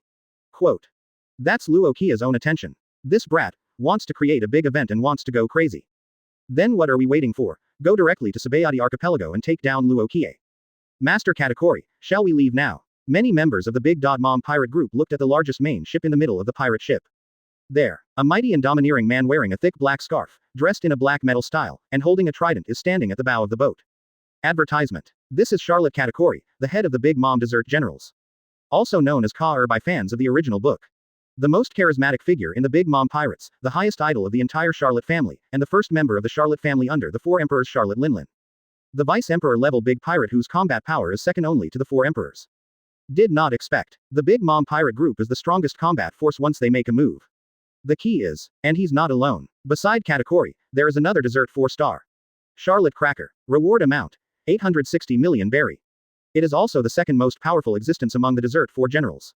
Immediately dispatched the 2 strongest generals. The actions of the Big Mom pirates can be said to be tyrannical. Let's go. Katakuri made a sound. His mouth was blocked by the scarf. He didn't know the expression on his face, but he could hear an unquestionable and ruthless tone from his tone. Since M1.90 meters is angry, then only kill him to make Mom happy. Kill him. Kill Luo Qiye. Let's go to the first half of the Grand Line. The little devil named Luo Qiye, wash his neck and wait for us. Pirate ships set sail one by one. Their goal is only one. The Sabaody archipelago in the first half of the Grand Line. There is only one person they have to deal with. Luo Qiye. In the Golden City, a great pirate in New World was relieved to see the big mom pirates leaving. They were so nervous before. Especially that man. He's finally gone. Katakori's sense of oppression, too powerful. 121. The focus of the world is on you. Open black lens bracket seeking automatic subscription close black lens bracket. Advertisement. Damn it. Such a guy actually gambled with us in the Golden City for several days, preventing us from enjoying the fun of gambling normally. They're gone. We should pray. Still having fun. Luckily the fight didn't break out here, otherwise, we would definitely be affected. By the way, Luo Qiye has released the news that he is waiting for all enemies in the Sabaody archipelago. This is definitely a wonderful event not to be missed. Are we going to watch the battle? Crazy. Can you and I watch a battle of that level? Even if you watch it from a distance, there is a risk of being affected by the aftermath of the battle. Coward, if you don't go, then don't go. Let's go. Born to be pirates, we shouldn't miss any exciting battles. After you say that, I also want to witness this battle with my own eyes. It is said that the last time Luo Qiye made a big fuss about the Whitebeard pirates was wonderful. Let's go now. Many pirate groups are very excited, and their hearts are not as good as their actions. Someone took the lead and set off, and each of the pirate groups couldn't help but follow. They are heading to the first half of the Grand Line together. They are going to witness the big event. 24. New World. It belongs to the core territory of the Big Mom Pirates, Wangguo. Cake Island. This is the place where 4 Emperors Charlotte Linlin lives, and it is also the core territory of the Charlotte family. All the buildings on the entire island are in the shape of cakes, and the houses, roads, buildings, and even slippery roads are all chocolate, cream, candy, etc. This is one crazy island. Mom, bring Baron eggs. Pokemon of the Lion Fur tribe brought up Baron Dandan who had already been shackled. At this moment, Baron Eggy's expression was sluggish. He raised his head in horror and looked up at the incomparably huge Charlotte Linlin. The sluggish look on his face disappeared, replaced by a look of horror. Mission failed, and wasted so long. Charlotte Linlin's gigantic face leaned close to Baron Eggy, with a terrifying aura, as if she wanted to open her mouth and eat him in one bite. Say, how should I punish you? Baron Dandan was terrified and didn't know what to do for a while. He knew all too well the punishment he was about to face. 40 years of life, bring it to you. Advertisement. Charlotte Linlin opened her bottomless mouth like an abyss, and was about to extract the life of Baron Eggy. Mom. Pokemon next to him thought about his old relationship, and tried to plead for Baron Eggy. Can you see Baron Eggy's hard work these years? Forgive him this time. Kindness. Charlotte Linlin turned her head to look at Pokemon. What, are you going to accept punishment for him?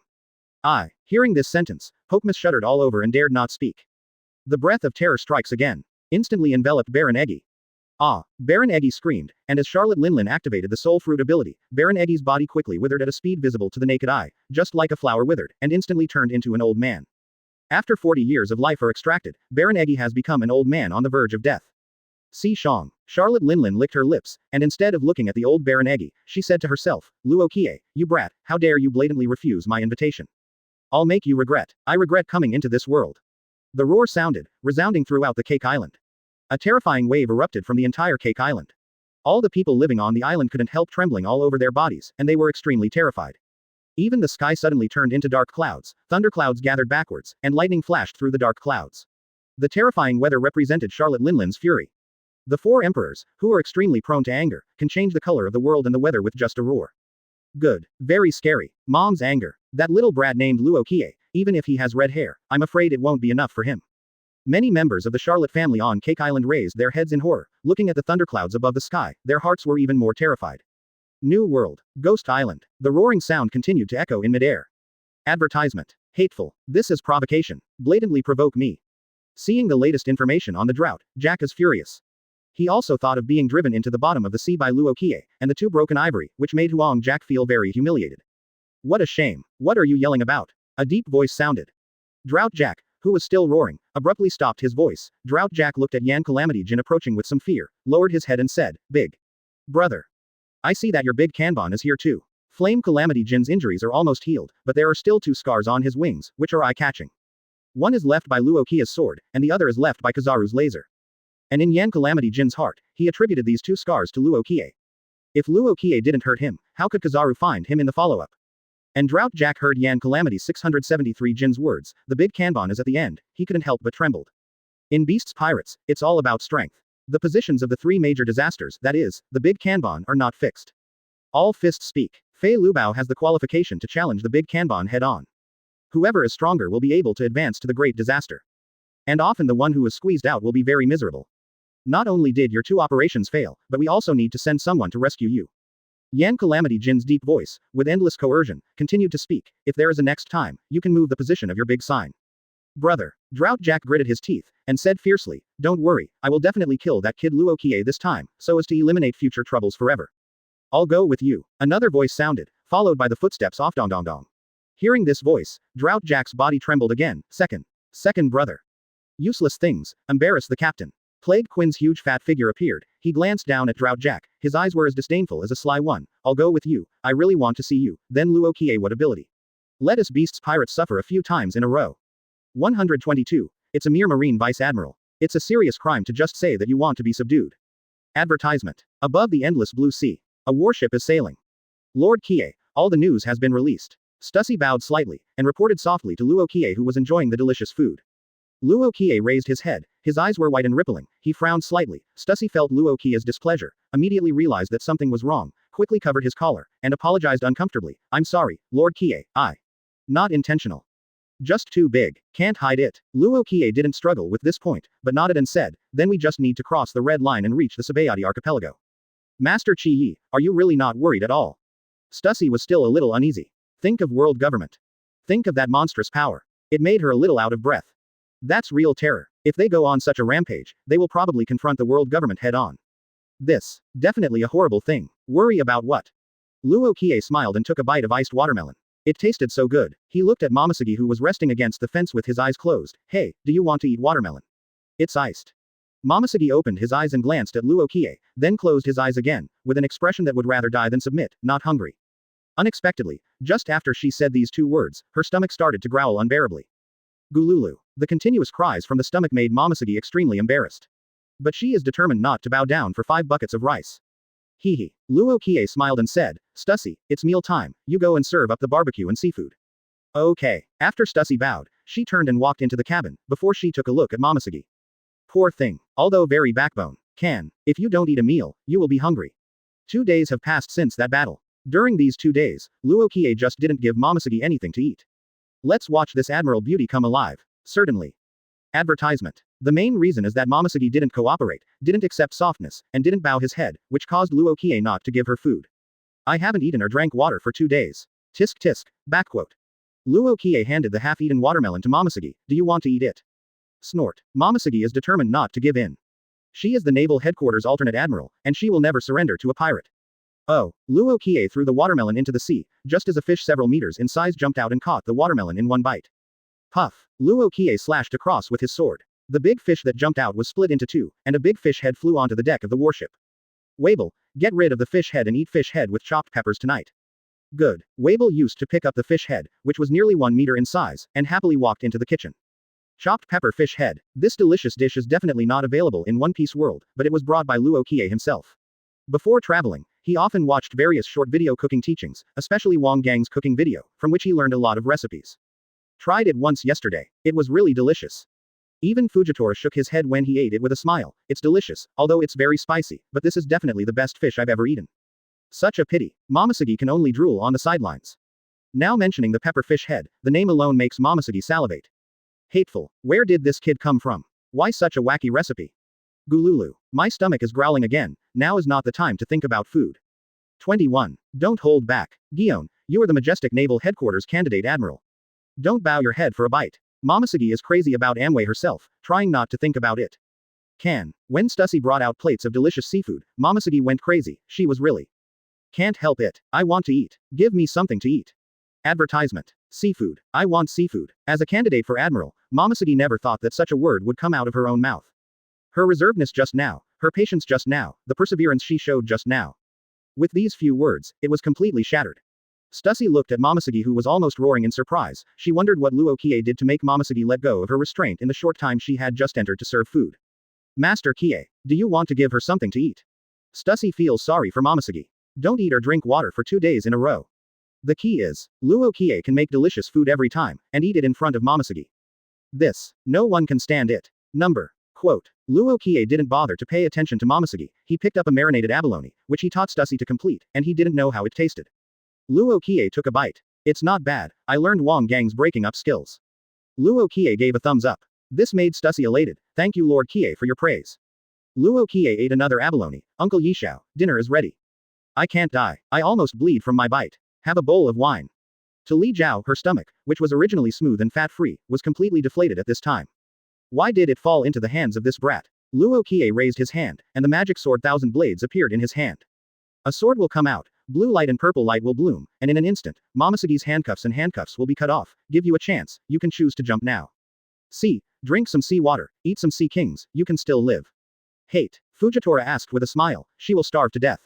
Luo Qiye handed a large bowl of wine to Fujitora and smiled. Why, don't you agree? Luo Qiye smiled, and he looked at Momosegi, with a touch of awe in his eyes. It's a serious crime for a Marine Vice Admiral to say that she wants to be subdued. Do you still want me to give her something to eat? Quote. Fujitora smiled and walked over with a cane, and started to eat with a smile. The stewed octopus is full of strength, and the key is also very tasty. Delicious. Is this method really made in Kia's hometown? It's so delicious. Gululu. Momosegi on the side is silently strangling her stomach. Momosegi bit her lip with silver teeth. Just be hungry. However, Luo Qiye puts delicious food in front of her. Chi-yi, are you sure you don't want to give her something to eat? 123. Under the Four Emperors, I am invincible. Please subscribe. Close black lens bracket. Advertisement. Momosegi is stunned. She never thought that Luo Qiye would cut off all her handcuffs and anklets. Of course, she also saw the power of the shining knife in Luo Qiye's hand. She was not alone in being surprised. Both Stussy and Fujitora couldn't help being surprised with a smile. Chi-yi, your sword. Fujitora smiled, although he couldn't see the appearance of the magic sword Shinran, but the powerful observation Haki allowed him to see everything just now. It can easily cut off the sea stone. To know, sea stone can not only make the capable person lose power, but also the strongest material in the pirate world. It is definitely not an easy task to cut off the sea stone. Not to mention, Luo Qiye just waved his hand and cut it with a light swipe. Its name is Magic Saber Thousand Blades. Luo Qiye explained a little. Magic Saber Thousand Blades is good for Haki's name. Stussy muttered to himself, it's really amazing, it feels like it's above the 12 skills of the Supreme Sword. That's natural. Luo Qiye smiled. Weibo on the side was also surprised by 907, it feels like it has a magical, terrifying aura, but I don't like it, I like my Naginata even more, big. Weibo said naively, a terrible breath, magic flame. Momosegi didn't know what to do for a while. Give you a chance to escape, shouldn't you be happy? Luo Qiye said with a blank face, or you can choose to challenge me. However, I can't guarantee whether your heart can stop the magic knife Thousand Blades in my hand. Momosegi hesitated. Now is her only chance to escape. In front of you is the endless sea. Even if she has Admiral level strength. Just plunge into the sea like this, I am afraid that there will be death but no life. The islands, where those who met the road to the boats. But these are undoubtedly looking for a needle in a haystack, it all depends on luck. In addition, in case the mysterious and unpredictable celestial phenomena of this new world change into a stormy weather, I am afraid that no matter how powerful she is, Momosegi will only be buried in the sea.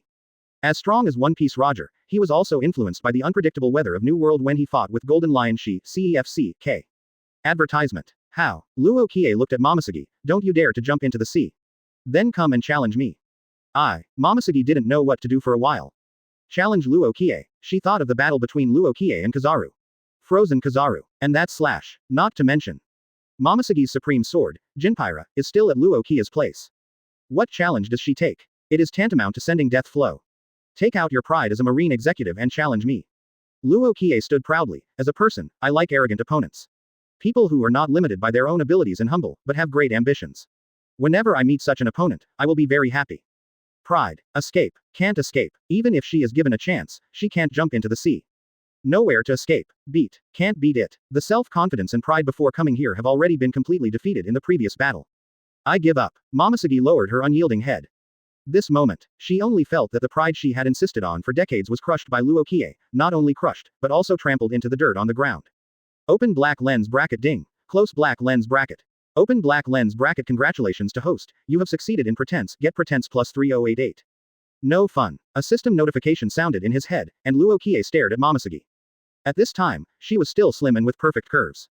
Both her body and face were good looking, and even if she looked at the whole pirate world, she could be ranked first. The temperament on his body has also changed from the original heroic appearance to a touch of melancholy and pitiful. Unfortunately, Luo Qiye didn't pity her, but pointed her sword at Momosegi's neck, looked at the smooth jade neck, sexy collarbone, and said regretfully, since you don't want to run away, and dare not challenge me, then save your life. What's the use? Quote. Stussy and the others were taken aback. They can't see Luo Qiye's behavior at all now. Moody, are you talking about Luo Qiye? When Momosegi heard this, she trembled slightly. Advertisement. But even though she lowered her head and let go of her pride, she still couldn't speak. Say the words of begging for forgiveness. Master Qiye. Stussy pleaded, please let her go. We need her identity if we want to cross the red line. Hearing Stussy's help, Momosuke sent a thankful gesture. No problem. Luo Qiye said with a smile, in addition to crossing the red line, there are other ways to reach the first half of the grand line. Quote, just kill me. Momosuke finally spoke up. I thought you'd resist. Well, it's really boring all of a sudden. Luo Qiye took away the magic knife Shinran, continued to turn around to enjoy the seafood, and greeted everyone, let's eat. Fujitora smiled and waited for others to continue eating. And Momosuke watched helplessly. She thought about assassinating Luo Qiye. She has fought against Luo Qiye, and she knows Luo Qiye's observation haki better. His own assassination would be meaningless. Gululu. There was another cry of hunger from her stomach, and she turned her head away, no longer looking at the rich food. But that damn smell, always on the tip of Momosuke's nose, lingering. Even if Momosuke closes his eyes, he will involuntarily imagine the delicious seafood, one after another, in his mind. Momosuke swallowed instinctively, but she was horrified to find that she didn't eat or drink for 2 days, and even lost her saliva. I didn't feel it before, until now. After noticing this, I don't know if it's because of my heart, or if my body is really dehydrated. Momosuke just feels thirstier. Hungry and thirsty. Throat is on fire. Throat works great too. This moment, she is in extreme distress. But even if she dropped her pride and was trampled to pieces, she didn't bow her head to beg for a bite of food or a sip of water. It seems that there are guests coming. At this moment, Fujitora raised his head slightly with a smile, looking towards the sea ahead. It's okay, let's move on. Luo Qiye didn't raise his head, he spoke casually, but his voice penetrated the sea and spread, under the 4 emperors, I am invincible. 124. Monkey D. Dragon. The shock of the Revolutionary Army. 5/5 little brother begs to subscribe. Close black lens bracket. Novel image. Advertisement. Soon, a huge pirate ship appeared in sight. There is a long dragon on both sides of this pirate ship. The 2 huge faucets are vivid, and they seem to come alive while driving, bringing an unprecedented coercion to people. The Winter Grandma. Stussy immediately recognized this pirate ship. It is said to be a pirate ship, but it should be called the ship of the leader of the Revolutionary Army. Question mark. Order the army. Luo Qiye stood up, just in time to see the leader of the Ming army, Monkey D. Duorag, who was shrouded in a green robe. The two looked at each other from afar. Leader. Behind Monkey D. Dragon, stood a member of the Ming Jun. One of them, a bearded man wearing a bear-shaped hat and smoking a cigarette, said, they are the Luo Qiye in the news and his nuclear ping-fan team. There is another one. Seems to be Naval Headquarters Vice Admiral Only Park. The person who spoke was none other than Terry Kildeo, the intelligence control officer of the command army. Naval Headquarters Vice Admiral. Why is she with Luo Qiye? Also, why are they on a warship? Or the main ship class? Naval Headquarters has been rumored to have been trying to invite Luo Qiye to join. So far, seems like he has opted in. Join Naval Headquarters. That's our enemy. It doesn't look like it. It seems that the entire warship is headed by Luo Qiye. Didn't it mean that Luo Qiye took the initiative to promote himself to Sabaody Archipelago? Could it be a lie? Quite a few commanders spoke one after another.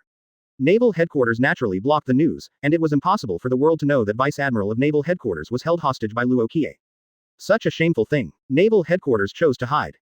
The two sides were getting closer, and when they were approaching, Monkey D. Dorag suddenly took the initiative to speak. The rumored Luo Qiye is arrogant, unruly, and extremely domineering.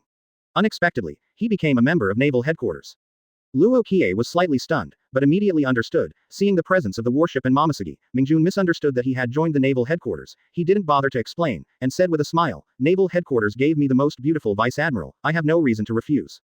If Mr. Dora is willing to send you the most beautiful girl, I can also consider you. Shameless. Bah, a lecherous brat. This is the kind of person. Hush, you don't really think he's telling the truth, do you? Didn't you see that Momosuke didn't say a word from the beginning to the end? Looking at her hands and feet, it seems that there are still strangle marks on the deck. There are broken shackles on the deck. I see. Lindbergh, a small man dressed as an aviator, said in surprise, Luo Qiye didn't join Naval Headquarters at all, but tied Naval Headquarters Vice Admiral Momosuke to him. Advertisement. Hiss. Hearing this speculation, many. Mingjun gasped.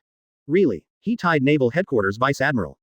Are you kidding? Momosuke is Naval Headquarters alternate admiral, existence with admiral's strength. There is no news about such a big event. Could it be that Naval Headquarters blocked the news? Most likely. Many. Mingjun, you say a word to me. With a look of surprise, they all spoke. The ships of both sides staggered away. When they are about to part. Feel sorry. Drago was silent for a while, and then said in a deep voice, say hello to Shanks for me. Are you going to thank him for taking care of your son Luffy for you? After Luo Qiye finished speaking, Drago suddenly raised his head and looked directly at Luo Qiye, a coercion radiated from his body. But Luo Qiye wasn't afraid at all, he didn't even fluctuate his expression. It's a surprise that Shanks even told you this. Drago restrained his momentum and said, "You don't look like a teenager at all, but more like an arrogant and unruly big pirate."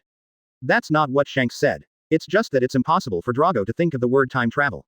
I heard that you are against the world government everywhere. Luo Qiye said with a smile, "I don't know if you have the guts to go to the base camp of the world government and make a big fuss. We're not that boring." Dorig's style of conduct has always been watertight. Even his companions who get along with him day and night have never known his past, and he doesn't like others to inquire about his past, let alone do unprepared things. It seems that I still don't have the courage to go straight to Mariajoy. Luo Qiye laughed and said, "I have pity on you. Bartholomew Dashong of the Ming army is about to completely lose his human consciousness and become a mount of celestial dragons." As soon as Luo Qiye said this, all the commanding troops on the entire ship Winter Gramma were shocked. Impossible. It's impossible. Big Bear, how could he completely lose consciousness? Vegapunk's transformation of him is obviously limited. How could he open the dragon's mount? Wait, how do you know that the Big Bear is us? The man who commanded the army. Who the hell are you? Ask for flowers. Advertisement. At this moment, many Mingjun subconsciously took out their weapons. Aimed at Luo Qiye. They were shocked by the news, but they were also more concerned that Luo Qiye knew about Big Bear's undercover identity. Put it all down. The corners of Dorig's browless eyes twitched. He knew more about Bartholomew Big Bear than his subordinates. And Vegapunk's science abilities. What Luo Qiye said is very likely to be true. As for why Luo Qiye knew about Big Bear's undercover identity, this point. Even Drago couldn't figure it out. But, it doesn't matter. At least they, Mingjun and Luo Qiye did not have any conflicts. What's more, Drago and Shanks know each other. Luo Qiye didn't care about making enemies with them. Many command troops stopped talking one after another, and at the same time, the Winter Gramma also stopped. Hearing that Dashong only has more than 10 days of consciousness left, how many? Mingjun's eyes are red. When the fog and wind dissipated, the Winter Gramma had disappeared without a trace. No, thank you. Suddenly there was a gust of sea breeze on the sea surface, and with the strong sea breeze blowing, clouds and fog began to appear. The originally clear sea surface, the visibility dropped rapidly, and the two sides became invisible to each other. There is nothing detailed or not detailed. 5/5, illustrated by the Winter Gramma. Too close black lens bracket. The last words resounded on the sea. In a few days, you can read about the Mariajoy chaos in the Le Monde. What a delay, please forgive me. Monkey D. Dorag clasped his fists. I heard that you are going to the first half of the Grand Line. I don't know what means you will use to get there. If necessary, our army can provide appropriate help. Luo Qiye shook his head. You guys should think about how to rescue Bartholomew Big Bear first. As for how we get to the first half of the Grand Line, you will know in due time. This Big Bear has a good relationship with almost all members of the. Luo Qiye smiled. Bartholomew Big Bear still has consciousness for 10 days. If you go straight to Mariajoy now, you still have a great hope of saving him. Of course, this premise is, you, Commander, has the strength to break into Mariajoy. Drago, who was shrouded in a green robe, cupped his fists. Please tell me in detail. Every member has a very deep relationship with Big Bear. Dorag finished speaking in a deep voice. 125. Luo Qiye and his gang were killed in seconds. Open black lens bracket. Please subscribe for full order. Close black lens bracket. Advertisement. Momosugi on the other side was secretly surprised. As Naval Headquarters Alternate Admiral, she naturally knows about Bartholomew Bear. How did Luo Qiye know? Sudden. Momosugi thought of another thing. Luo Qiye previously said that Pelusolino was an undercover agent of the Revolutionary Army. Is this true too? Momosugi is out of his mind. And the war that Luo Qiye said before will rewrite the entire world structure, is it also true? Momosugi's stomach growled again, but she still didn't go to get food. Although her pride was trampled into the soil and completely crushed, she would rather die than surrender, and she was unwilling to pray. Also surprised was Fujitora's smile. Now he feels more and more that Luo Qiye will definitely be able to rewrite the world in the future. And Stussy is no stranger to it. The 313 has long been numb. As for Wabel, this guy is still thinking about finding his mother. He didn't think about anything else at all. Whatever Luo Qiye said, that was what it was, he didn't understand anyway. Only Luo Qiye felt a sense of loss. The dignified protagonist's father actually only provided him with more than 3,000 pretense points. If you follow the system settings, at least you can break through 10,000. Luo Qiye felt this wave of blood loss more and more. I revealed the story of Big Bear myself. It turned out that he only gained more than 3,000 pretense points. Big loss. Speed up the sailing speed. Luo Qiye gave an order. The speed of the warship has been raised. www. The first half of the Grand Line. Advertisement. Sabaody Archipelago. Many days have passed. Since Luo Qiye announced that he was waiting for various forces in the Sabaody Archipelago, pirate groups have been coming. Business on the island is also getting better and better. This piece of archipelago formed by the world's largest mangrove, Yarki Mangrove, whose roots are exposed on the water, is becoming more and more prosperous. It's just that behind this prosperity, there is a big event that is about to come. Island 1. A legal population auction house. It belongs to the Don Quixote family owned by Doflamingo. Little Lord Gladius, wearing a helmet, took a step forward and reported, Island 46 has news that someone saw Luo Qiye and his gang appearing in a tavern on the island. According to the description, it should be their gang. In addition to Luo Qiye, there are blind swordsmen, bed-warming girls, and big fools. As that's so, it's strange that such a high-profile personality didn't cause a stir when he arrived at the Sabaody archipelago. It's okay, though. Doflamingo grinned. No one knew what his eyes were hiding under the long and narrow sunglasses. We don't need to be involved in this incident. What we have to do is to watch the tigers fight from a distance and reap the benefits of the fishermen. She. The young master is wise. Buffalo flattered. Next to her was 10-year-old Granu, who was dressed as a doll, holding a fruit basket in one hand, and 5 purple grapes strung on 5 fingers in the other. She ate one in one bite and said, I heard that Luo Qiye looks like he is only in his teens, and his ability is terrifying. The leader of the bearded pirate team who can challenge head-on. I don't know if he also ate fruits similar to me. The voice is childlike. It seems that Wenwen is weak and a little timid. But don't be fooled by her appearance. As a childish fruit-capable person, Granos can turn anyone she touches into a toy she wants. And can control toys. This is an extremely important cadre of the Don Quixote family. Beside her stood the snot-nosed Toribel, who was on crutches, and was arranged by Doflamingo to protect Sasuke. On the other side is BABY5, a sexy beauty with a weapon on her back. Island 13, in Shaki's rip-off bar. The tavern was very lively. Many pirates came here just because of the famous name, and they arrived at the Sabaody archipelago, ready to witness Luo Qiye's fighting demeanor. In the corner, a silver-haired Pluton Rayleigh was already drunk. It hasn't been this lively for many years. A new era has really arrived. Hello. Shaki glared at Rayleigh with a cigarette in his mouth. Do you still have Bailey paying for the drinks? Bookkeeping, ha ha ha. Rayleigh smiled to hide his embarrassment. Haven't you been to the casino recently? Shaki gave Rayleigh an angry look. He was an old man whom he had been thinking about for 20 years. The former vice captain of the Roger Pirates, nicknamed Pluton, and known as the right wrist of the One Piece, has been lazy in Sabaody archipelago for more than 20 years. Even Marine almost forgot about him. Advertisement. It's all gone. Rayleigh pushed back his glasses and gave an even more awkward smile. He wanted to gamble, but unfortunately, all the casinos in the entire Sabaody archipelago knew his name as Rayleigh, a poor gambler, and he was not allowed to enter the door without seeing the cash. Even if he finds a coding job, that salary is not enough for him to gamble. Shaki. Rayleigh belongs to that kind of guy who likes to gamble but has no luck. In the past 20 years, he has never won a bet. The more unlucky people are, the more they love to gamble. I heard that a big event is going to happen in the Sabaody archipelago recently. What's the name of that brat? Rayleigh took a sip of his drink, muttering drunkenly. Luo Qiye. Shaki, who has his own special intelligence unit, added, he's a cadre of red-haired shanks. The red-haired kid, hiccup. Rayleigh burped, it's a bit too high profile to find such a good young man. This is the opposite of the character of the red-haired boy. The people of the new generation are probably so high profile, right? Who would be as lifeless as your old man? Shaki couldn't help complaining. On Island 46, many pirates rushed over from other islands.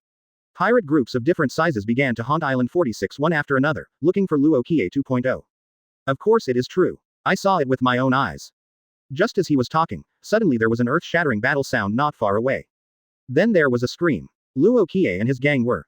Captain, why are we here? Several members of the Bonnie Pirates also appeared on Island 46. Is this news true or false? A member made a teasing sentence, but Jewelry Bonnie punched a chestnut and buckled it on the top of the head. Stupid. Don't be here at 8 trigrams, find someone for me. Boom. Captain, you don't like Luo Qiye, do you? Killed all in seconds. Go and see, don't you know? Leave it alone. I heard that Luo Qiye led the Peace Corps to the Sabaody archipelago, Island 46. Impossible. How could Luo Qiye land on the island so low-key? 126. Assault on the Holy Land. The big event that shocked the world. Ace vs. Blackbeard. Advertisement. This scream immediately caused a sensation.